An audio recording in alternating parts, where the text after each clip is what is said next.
with another amazing letter from with the Lubavitcher Rebbe. Had a lot of correspondences over the course of his life with tens of thousands of people. These are all letters that he penned. And so this is a question that actually um, comes to my mind very regularly, and it's how can I know my purpose in life?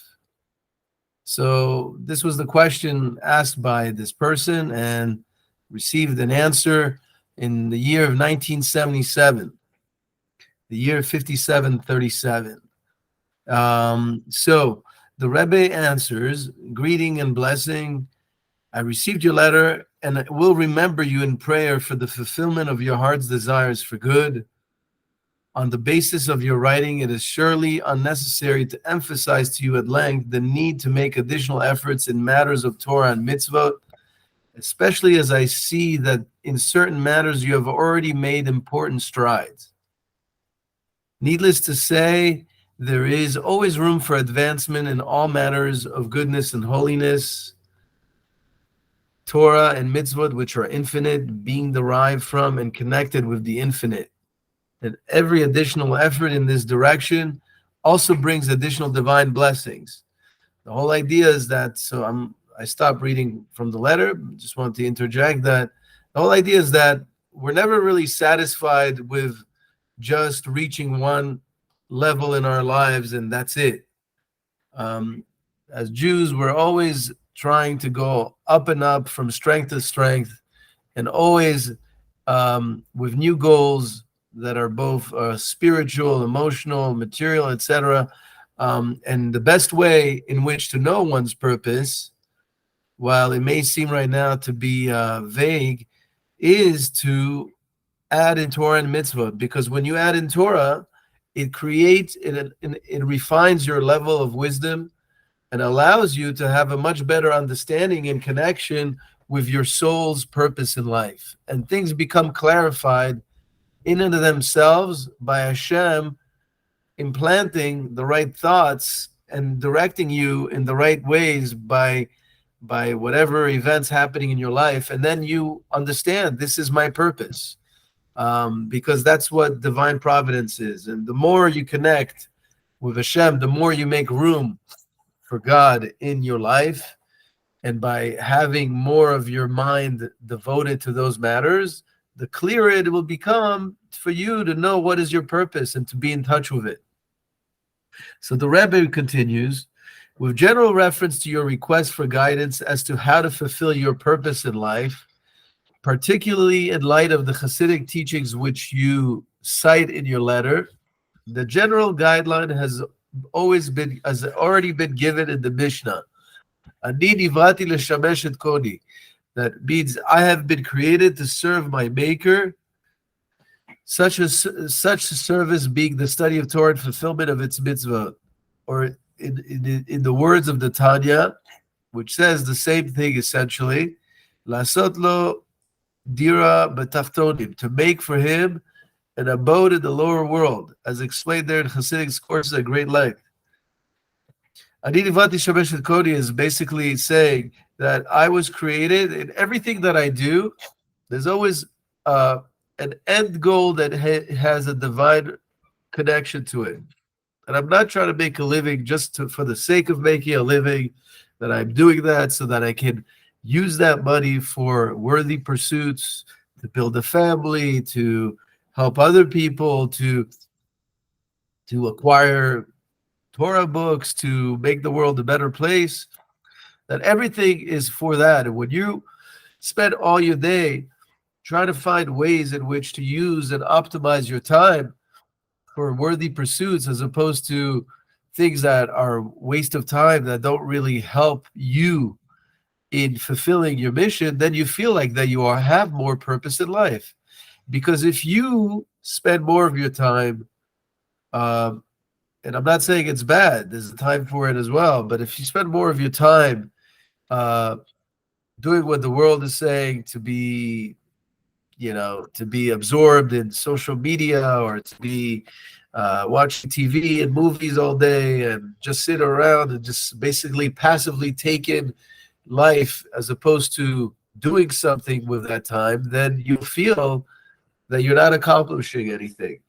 But where you always are trying to add more time and resources towards connecting with Hashem and towards learning Torah and adding in mitzvot, then you see that your life has more purpose because more of your time is devoted to doing something that's real, that has a life of its own. And also, mitzvot have a life of their own. Just one mitzvah can have a domino effect that goes on well beyond the actual mitzvah. And I will, if there's a moment at the end, I'll mention a story about how a mitzvah can actually have ramifications for decades on. So anyway, so the Rebbe continues, it is very helpful, indeed necessary, as our Rebbes have urged, and this is also based on the teachings of our sages in the Mishnah, to have a companion with whom to discuss matters of Yiddishkeit, matters of relating to, living as a Jew from time to time. The text in particular, Mishnah says, "Kaneh lecha chaver," acquire for yourself a companion, someone who you really can trust, who can give you advice on things that you should do or not do. So the text, so it says, it says, "Kaneh lecha chaver," acquire for yourself a companion, and then immediately it says after that follows, "Aseh lecha rav," make appoint unto yourself a teacher. Thus, in regard to a companion, the emphasis is on acquisition, meaning at a cost, that whatever form such expense may require.